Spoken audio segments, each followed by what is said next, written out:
না, প্ল্যান ছিল যেহেতু উনি একটা সেট ব্যাটসম্যান, বড় ব্যাটসম্যান, সো এই পাশে টেলেন্ডারের মতো একজন ব্যাটিং করতেছিল লাইক শহীদুল ভাই। সো আমাদের প্ল্যান ছিল যে ওনাকে 1 রান দেওয়া।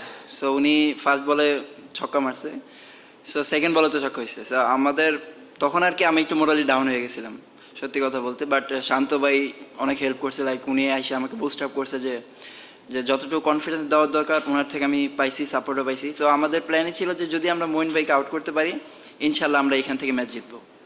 সাত।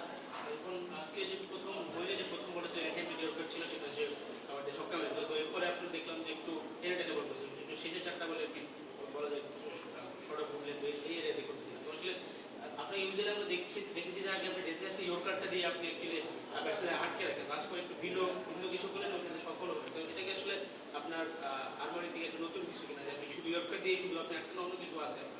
না, অবশ্যই এজ এ প্লেয়ার হিসেবে বা বলার হিসেবে আপনার সবসময় দুইটা অপশন হাতে রাখতে হবে। সো আজকে আমাদের দরকার ছিল উইকেট, রান আটকানো, যেহেতু ওদের 6টা না 7টা উইকেট চলে গেছিলো। সো একটা মাত্র ব্যাটসম্যান ছিল মঈন ভাই। সো আমাদের প্ল্যান ছিল যে উইকেট নেওয়ার জন্য। সো একটু যদি রান লিকও হয়ে যায়, বাট আমরা যদি ওইখান থেকে একটা উইকেট বের করতে পারি তো ম্যাচটা আমাদের হাতে আসবে। সো আমাদের প্ল্যানই ছিল উইকেটটা বের করা। মাহমুদুল, এখন লাস্ট বলটা দিয়ে একটু বলুন না, লাস্টে যখন মিডল রাইট মানে ইজিও হলো মনে হয়, তারপরে দুইটা বল ওয়াইড করলো, তারপরে কি একটু টেনশনটা বাইরে গেছিল, মানে ফিল্ডিং দেখে ওইরকম মনে হচ্ছিল, আপনাদের কি অবস্থা ছিল? না, অবশ্যই একটু টেনশন তো থাকবেই, লাইক ও আমাদের একটা ভাইটাল একটা বলার। সো একটু ক্র্যাম্পিং টাইপের কিছু একটা হয়েছে। সো যখন এক বলে 8 লাগতো একটু রিল্যাক্স ছিলাম আমরা, বাট যখন দুইটা ওয়াইড হয়েছে তখন তো স্বাভাবিকভাবে একটু প্রেশার থাকেই। সো বাট বিশ্বাস ছিল যে ইনশাল্লাহ ও পারবে। রাইজিং এশিয়াকে আপনাকে আজকে পর্যন্ত কন্টিনিউয়াসলি মাশাআল্লাহ ভালো করে যাচ্ছে, এটা কেমন এনজয় করছেন আপনারা এই পারফরম্যান্স? না, আলহামদুলিল্লাহ ওভারঅল যেভাবে যাচ্ছে বা যেভাবে আমি চাচ্ছি সব কিছুই আলহামদুলিল্লাহ ঠিক মতো হচ্ছে। সো আল্লাহর কাছে অনেক শুক্রিয়া যে আমি যে পরিশ্রমটা করছি আলহামদুলিল্লাহ ওইটারই ফল পাচ্ছি। বাট ভালোর তো শেষ নেই, ইনশাল্লাহ চেষ্টা করবো যে এটা কন্টিনিউ করার।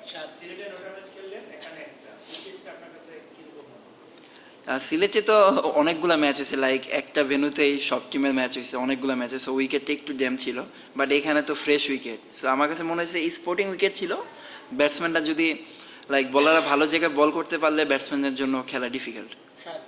এরপর তো আজকে জেতার মাধ্যমে হচ্ছে যেটা হচ্ছে আপনাদের টপ টু কন্ট্রোল হয়ে গেছে, অর্থাৎ আপনাদের দুইটা সুযোগ থাকবে ফাইনালের জন্য। এই জিনিসটা আসলে আপনি কিভাবে দেখেন? যে ধরেন একটা হচ্ছে যে নক আউট হলে আপনারা একরকম ফোকাস থাকে যে আমরা এটাই জিততে হবে, আর যে দুটো সুযোগ আছে আমরা একটা রিস্ক থেকে যে একটু ইসে হয়ে যাবে, হারলেও সমস্যা নেই। তাহলে এটা আপনাদের কাছে আপনারা কিভাবে দেখেন আসলে?